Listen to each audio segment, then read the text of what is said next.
जी अस्सलाम वालेकुम। आज का हमारा topic life cycle of flowering plants, और आज के टॉपिक में हम अंडरस्टैंड करेंगे कि फ्लावरिंग प्लांट्स के अंदर सेक्सुअल रिप्रोडक्शन का प्रोसेस ऑल टुगेदर कैसे होता है, पॉलिनेशन का प्रोसेस क्या है, उसके बाद जाइगोट फॉर्मेशन कैसे होती है, ये जो डबल फर्टिलाइजेशन का एक कॉन्सेप्ट है फ्लावरिंग प्लांट्स के अंदर, इसके अंदर एक्चुअली होता क्या है और इसका इनको फायदा क्या है, और फाइनली हम फ्लावरिंग प्लांट्स के ऑल टुगेदर लाइफ साइकिल की भी बात करेंगे in this lecture. So let's start from where we left in the last lecture. देखिए, अभी तक फ्लावरिंग प्लांट्स के हवाले से मैं आपको फ्लावर की ऑल टुगेदर स्ट्रक्चर समझा चुका हूं। तो आज हमने उसी फ्लावर के स्ट्रक्चर को ध्यान में रखते हुए ये समझने की कोशिश करनी है कि फ्लावर के कौन से पार्ट्स सेक्सुअल रिप्रोडक्शन में किस तरह हिस्सा लेते हैं। आइए, so first of all what I am gonna do is कि मैं फ्लावर के स्ट्रक्चर ड्रॉ करूंगा और उसी स्ट्रक्चर के थ्रू हम पूरे का पूरा फ्लावरिंग प्लांट्स का लाइफ साइकिल अंडरस्टैंड करेंगे। देखिए, ये सवाल आपको दो तरह से आ सकता है। ये जो मैंने स्टेटमेंट लिखी है कि sexual reproduction in flowering plants, ये सवाल भी आपको पेपर में आ सकता है और आपसे ये भी पूछा जा सकता है कि आप फ्लावरिंग प्लांट का life cycle all together explain करें, जो एक इमेज की फॉर्म में आपकी किताब में बना हुआ है। तो हम ये जो लाइफ साइकिल है एक्चुअली इमेज की फॉर्म में ही इसको पढ़ेंगे इन the form of a drawing, और ये समझने की कोशिश करेंगे कि ये जो सेक्सुअल रिप्रोडक्शन का प्रोसेस है इन फ्लावरिंग प्लांट्स एक्चुअली इसका पाथवे क्या है। So I am gonna start with drawing a flower. हम यहाँ पे फ्लावर करेंगे ड्रॉ। देखिए, ये मैंने उसकी बेस ड्रॉ कर दी एंड आफ्टर द बेस ये हमने पेटल्स ड्रॉ कर दी। मैं बहुत छोटा सा फ्लावर ही ड्रॉ करूंगा जी। ये हमने उसकी पेटल्स ड्रॉ कर दी। पेटल्स के बाद हम आए यहाँ और ये हमने सेपल्स के बाद ये पेटल्स ड्रॉ कर ली हमने। This is the first one, this is the second one, like this. इसी में ही हम अब अपनी फीमेल पार्ट जो है उसको भी ड्रॉ कर लेते हैं। ये हमारा फीमेल पार्ट हो गया। इसके अंदर ये हमारा सेंट्रल एक्सिस के अराउंड ओव्यूल्स भी हमने कर लिए ड्रॉ, और बेटा इसके अराउंड हम अपने जो मेल रिप्रोडक्टिव पार्ट्स हैं उनको भी ड्रॉ कर लेते हैं। सो ये हमारा एक इधर से आ गया स्टेमन, और ये हमारा दूसरा स्टेमन आ गया इधर से। देखिए, अब यहां से होगी बात स्टार्ट। यहां से हम अपनी कॉन्वर्सेशन को आगे लेके चलेंगे। यहां से मैं दोनों पार्ट्स को, मेल पार्ट को भी और फीमेल पार्ट को सेपरेट करने लगा हूं। हमने इन दोनों के इंटरनल स्ट्रक्चर्स को और इनके रोल्स को in the sexual reproduction in flowering plants पढ़ना है। चलिए, फीमेल पार्ट को सेपरेट करते हैं। Let's do this. तो यहां पर आ जाएगा हमारा फीमेल पार्ट कुछ इस तरह का जो होता है। ये उसका स्टिग्मा और ये उसका नेक शेप्ड स्ट्रक्चर और ये उसका बॉटम। तो ये हमारा फीमेल पार्ट आ गया। अब इसको मैं थोड़ा सा सिंप्लीफाई करने लगा हूं मेरा बेटा। मैं यहां पर 3-4 ओव्यूल्स ड्रॉ नहीं करूंगा। For the sake of simplification हम एक ही ओव्यूल ड्रॉ करेंगे। ये हमारा फीमेल पार्ट आ गया। अभी मेल पार्ट को भी यहां ड्रॉ कर लेते हैं in the most simpler manner. ये हमारा मेल पार्ट आ गया जिसके ऊपर फिलामेंट और उसके ऊपर anther. So this is our male part, this is our female part. ध्यान दीजिएगा, गौर कीजिएगा, कोशिश कीजिएगा, ये आप साथ साथ मेरे ड्रॉ करते जाएं, राइट? ओके जी। So this is our female part जिसको हम कार्पल भी कहते हैं। Let me label it as well. ये हो गया कार्पल हमारा ओवरऑल, और ये हमारा हो गया स्टेमन ओवरऑल। अब यहां से हमारी बात स्टार्ट होनी है। देखिए, याद कीजिए, मैंने आपको पढ़ाया था, समझाया था कि स्टेमन्स के अंदर का ये वाला जो एरिया है एंथर, इसके अंदर कुछ सेल्स मौजूद होते हैं जिनको हम कहते हैं पोलन ग्रेन। ये इनिशियली पहले एक्चुअली माइक्रोस्पोर मदर सेल्स होते हैं। इनको हम कहते हैं जी माइक्रोस्पोर मदर सेल्स, यानी पोलन ग्रेन्स इनिशियली पहले माइक्रोस्पोर मदर सेल होते हैं। इन माइक्रोस्पोर मदर सेल्स का कैरेक्टर याद रखिए कि ये 2n होते हैं जी, ये डिप्लॉयड होते हैं। अच्छा, इनमें मियोसिस होती है और ये कन्वर्ट हो जाते हैं माइक्रोस्पोर्स में। वही की वही स्ट्रक्चर हम दोबारा करेंगे ड्रॉ। ये हमारा फिलामेंट के ऊपर मेरा बेटा जो एंथर है, और उसके अंदर ये माइक्रोस्पोर मदर सेल्स। बट यहां तक आते आते एक डिफरेंस क्रिएट हो चुका है, और वो डिफरेंस है मियोसिस का। मियोसिस हो चुकी है, और मियोसिस के बाद ये जो माइक्रोस्पोर मदर सेल्स थे, they have been converted into the microspores. अब हम इनको बोलेंगे जी माइक्रोस्पोर्स। अब ये हैप्लॉइड हैं, ये 1n है।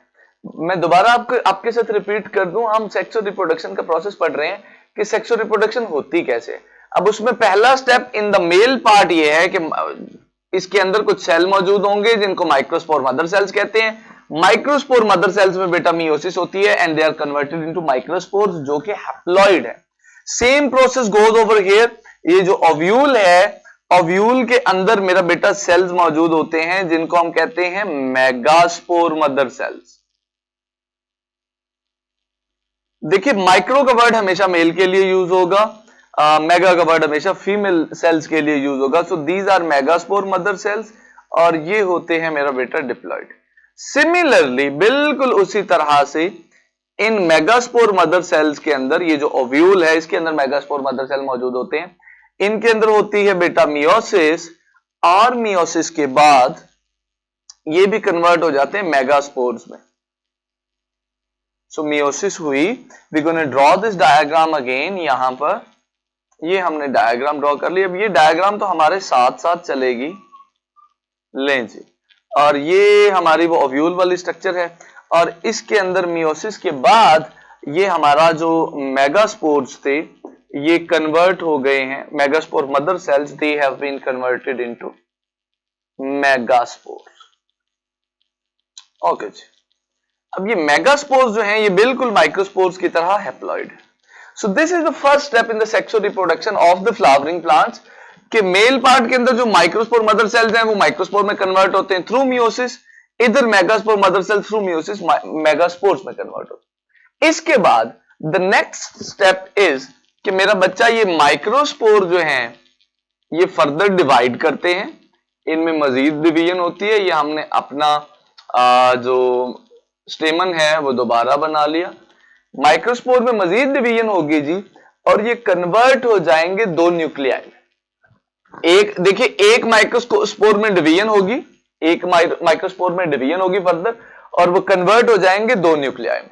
सो आई एम गोना ये स्ट्रक्चर में बिल्कुल वैसे ही बनाऊंगा, यहां पर बिल्कुल उसी तरह माइक्रोस्पोर बनाएंगे, लेकिन एक माइक्रोस्पोर को हम यहां पर थोड़ा बड़ा करके भी प्रेजेंट कर देंगे कि इस माइक्रोस्पोर के अंदर अब दो न्यूक्लियाई मौजूद है। एक न्यूक्लियस ये मौजूद है, एक न्यूक्लियस ये मौजूद है।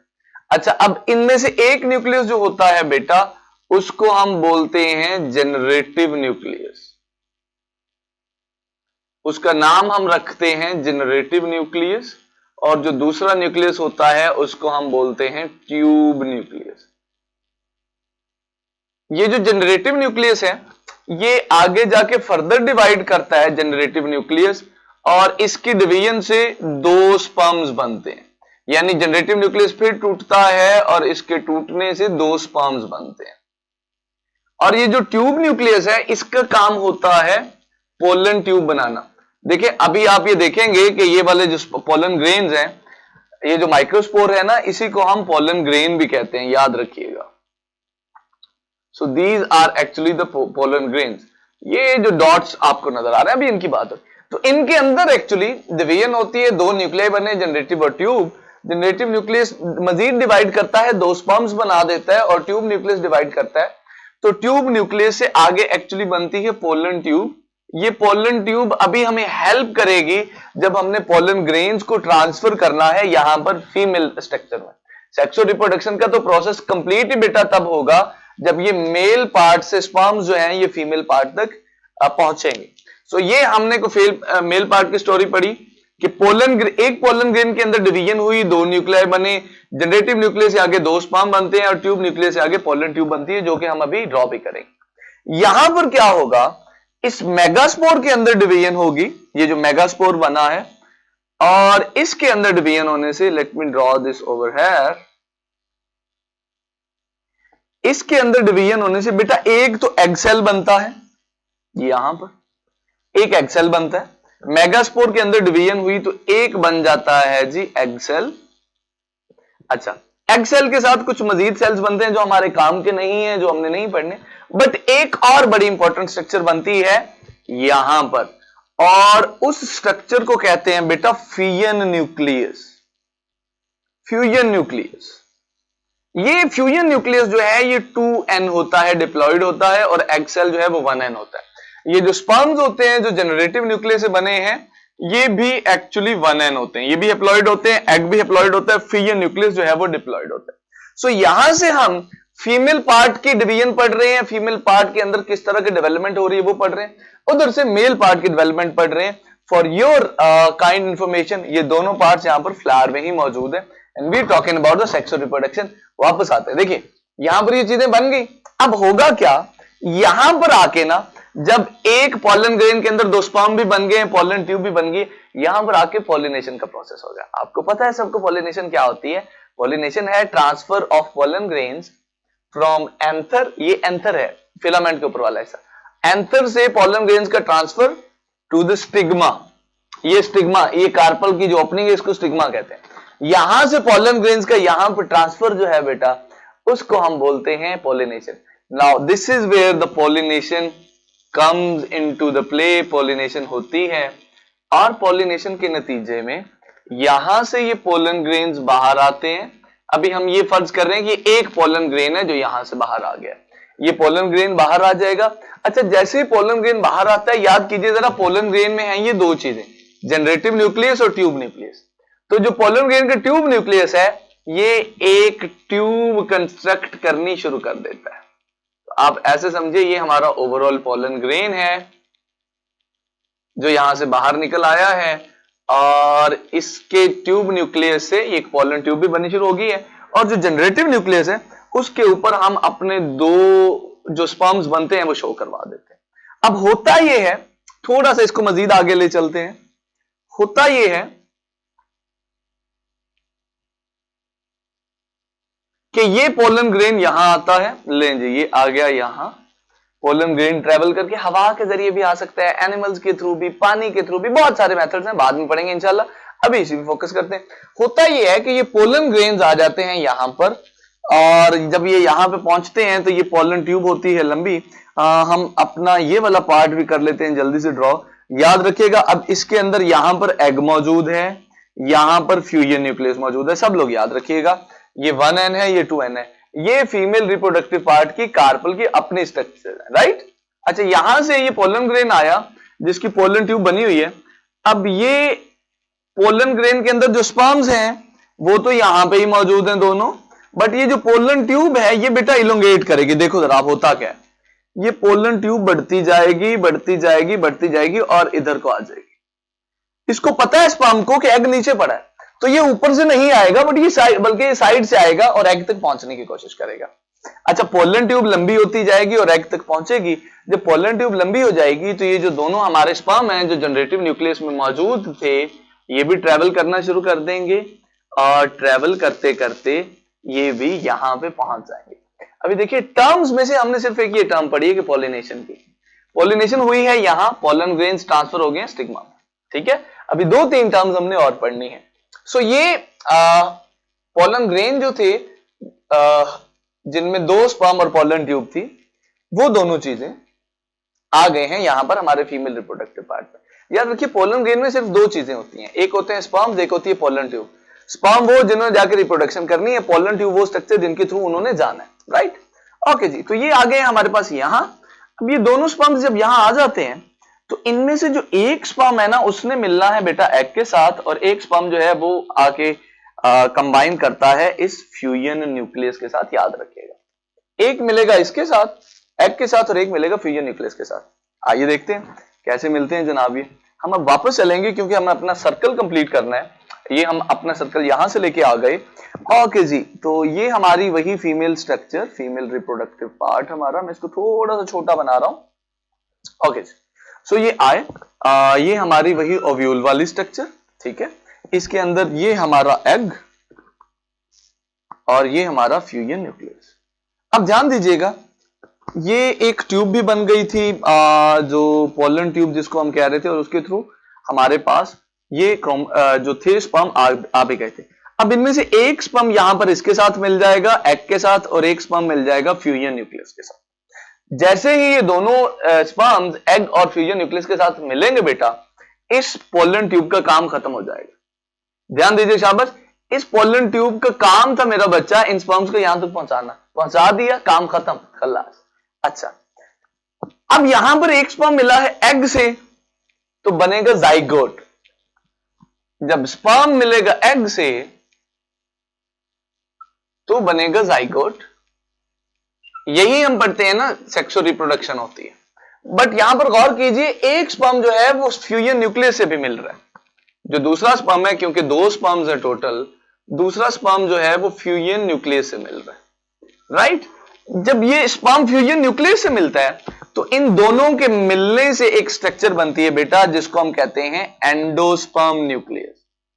शाबाश, याद रखना है आपको, एंडोस्पर्म न्यूक्लियस। ये तो ऑब्वियस है कि स्पर्म और एग मिले और जाइगोट बन गया, बट जाइगोट के साथ साथ एक और स्ट्रक्चर यहां बनती है और वो होती है एंडोस्पर्म न्यूक्लियस। एंडोस्पर्म न्यूक्लियस कैसे बनता है? स्पर्म और फ्यूजन न्यूक्लियस के मिलने से।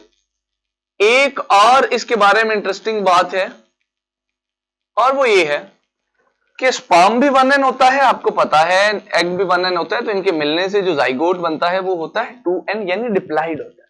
बट यहां स्पर्म 1n होता है लेकिन फ्यूजन न्यूक्लियस 2n होता है, तो इनके मिलने से जो स्ट्रक्चर बनती है यानी एंडोस्पर्म न्यूक्लियस, ये 3n होती है, यानी डिप्लॉइड होती है। इसके अंदर क्रोमोसोम्स के 3 सेट्स मौजूद होते हैं। सो ये एक्चुअली जो प्रोसेस यहां हुआ है, ध्यान दीजिए, यहां पर ना 2 बार फर्टिलाइजेशन हो गई है। एक बार फर्टिलाइजेशन हुई है स्पर्म एग की, दूसरी फर्टिलाइजेशन ये स्पर्म और फ्यूजन न्यूक्लियस की हो गई है। तो यहां पर एक्चुअली 2 बार फर्टिलाइजेशन हो गई है। यही वो प्रोसेस है बेटा जिसको हम बोलते हैं डबल फर्टिलाइजेशन। यही वो स्टेप है जिसके बारे में हम कहते हैं जी कि ये एक्चुअली डबल फर्टिलाइजेशन है। अब डबल फर्टिलाइजेशन में हुआ क्या कि 2 स्पर्म्स ने में से एक मिला एग के साथ, दूसरा मिला एंडोस्पर्म न्यूक्लियस के साथ। यहां पर 2 बार फर्टिलाइजेशन हुई, लिहाजा इस प्रोसेस को हम डबल फर्टिलाइजेशन भी कहते हैं। अब हमने अपनी दूसरी टर्म भी क्लियर कर ली, पहले हमने पॉलिनेशन की थी और अब हमने अल्हम्दुलिल्लाह अज़्ज़वजल अपनी दूसरी टर्म डबल फर्टिलाइजेशन भी कर ली है क्लियर। अब सवाल ये कि अब क्या होता है, जाइगोट भी बन गया है, एंडोस्पर्म न्यूक्लियस भी बन गया। इसके बाद बेटा अभी हम इसी स्ट्रक्चर को लेके चलेंगे। इसके बाद जब हम मजीद आगे आते हैं तो हम ये देखते हैं, इसको थोड़ा सा हमें ब्रॉड करना पड़ेगा। ओके जी, ये हमारा ओव्यूल वही का वही जो हम सबसे पहले बना रहे थे। ये ओव्यूल का कोट है, ये ओव्यूल की आउटर कवरिंग है, ठीक है। इसके अंदर ये हमारा फर्ज कीजिए जाइगोट बन गया है। जाइगोट इतना ही रहता है, बट ये जो एंडोस्पर्म न्यूक्लियस है ये काफी बड़ा हो जाता है, ये ग्रो करता रहता है, करता रहता है, करता रहता है, करता रहता है, बड़ा हो जाता है, ठीक है। अच्छा, अब जाइगोट जो है ये कन्वर्ट हो जाता है एम्ब्रियो में, यानी थोड़ी अरसे के बाद, थोड़ी डेवलपमेंट के बाद ये कन्वर्ट हो जाता है एम्ब्रियो में। जो एंडोस्पर्म न्यूक्लियस है वो तो एंडोस्पर्म न्यूक्लियस ही रहता है, वो चेंज नहीं होता। बट ये जो ओव्यूल की कवरिंग है ये चेंज हो जाती है सीड कोट में, ये सीड कोट बना देती है। और ये जो आपकी ओवरऑल स्ट्रक्चर है, जो ब्रॉडन एरिया था नीचे वाला जिसको हम ओवरी कह रहे थे, ओवरी मेरा बेटा चेंज हो जाती है फ्रूट में। ये ओवरी जो है ओवरऑल वो हो जाती है चेंज फ्रूट में। अब जब जाइगोट चेंज हो गया एम्ब्रियो में और उसके ऊपर आ गया एंडोस्पर्म टिश्यू, और एंडोस्पर्म टिश्यू के ऊपर आ गया सीड कोट, तो ये जो स्ट्रक्चर है इसको हम बोलते हैं अब ये बन गया सीड। क्या बन गया जी? अब ये बन गया सीड। एक्चुअली ये जो एंडोस्पर्म न्यूक्लियस है इसमें भी जब ये डिवीजन हो जाती है, थोड़ा ये डिवाइड कर जाता है, ग्रो कर जाता है, तो फिर हम इसको बोलते हैं ये एंडोस्पर्म टिश्यू है, एंडोस्पर्म टिश्यू है। तो हम जरा इसको रिवाइज करते हैं कि जाइगोट चेंज हो जाता है थोड़े अर्से के बाद एम्ब्रियो में, एंडोस्पर्म न्यूक्लियस चेंज हो जाता है एंडोस्पर्म टिश्यू में, और जो ओव्यूल की वॉल है वो चेंज हो जाती है सीड कोट में। जब ये तीनों चीजें हो जाती हैं तो हम कहते हैं कि भाई अब ये बन गया सीड, अब सीड की स्टेज आ गई है। और सीड हमेशा फ्रूट के अंदर मौजूद होता है, लिहाजा जब फ्रूट बन जाता है तो फिर वो फीमेल गेमेटोफाइट से बाहर आ जाता है और वो उसका फिर फ्रूट का एक इंडिविजुअल प्रोसेस स्टार्ट हो जाता है। एनीवे, आगे चलते हैं। अब यहां पे सीड बन गया, यहां तक देखिए हमारी जो डबल फर्टिलाइजेशन थी वो कंप्लीट हो गई है। सीड जो है वो अलग होगा या फ्रूट के अंदर मौजूद होगा, वो किसी ना किसी तरह से डिस्पर्स हो जाएगा, कहीं ना कहीं चला जाएगा, सीड डिस्पर्सल हो जाएगा। अब जब सीड डिस्पर्सल हो जाएगा तो वो कहीं ना कहीं जाके जमीन पे सेटल हो जाएगा। जमीन पे सेटल होने के बाद मेरा बेटा वो ग्रो करना शुरू करेगा और जो है एक इंडिविजुअल प्लांट बना देगा, उस प्लांट की स्पोरोफाइट ग्रो करेगी और एक टाइम ऐसा आएगा कि दोबारा से फ्लावर बनेगा। दोबारा से जब फ्लावर बनेगा तो उसमें फिर यही डबल फर्टिलाइजेशन का प्रोसेस होगा। मेल गेमेटोफाइट उसकी अलग ग्रो करेगी, फीमेल गेमेटोफाइट उसकी अलग ग्रो करेगी, माइक्रोस्पोर निकलेंगे, वो पोलन ग्रेन बनाएंगे, पोलन ग्रेन में स्पर्म्स बनेंगे, इधर से एग और फ्यूजन न्यूक्लियस बनेगा, दोनों आपस में मिलेंगे और ये प्रोसेस दोबारा होगा। This is what your double fertilization is. आज के लेक्चर में हमने अपने दोनों टॉपिक्स को कवर किया, sexual reproduction in flowering plants या life cycle of flowering plant. This is actually a single topic, ये एक ही टॉपिक, आप ऐसे समझिए इसके दो नाम है। तो अगर इनमें से कोई भी टॉपिक आपको आता है तो what you will need to do, आपको ग्राफिकली इस तरह से उसको एक्सप्लेन करना होगा और साथ ही साथ ये जितनी बातें हमने पढ़ी हैं आपको ये इन रिटर्न लिखनी होंगी। रिटर्न मटेरियल जो है that is it is provided to you people over the portal as well or in the form of books as well. आप उसको वहां से देख सकते हैं। आपका कोई सवाल हो, कोई क्वेरी हो, कोई क्वेश्चन हो, you can ask me over the portal, over the app. आज के लिए इतना ही। See you in the next lecture. अल्लाह हाफिज।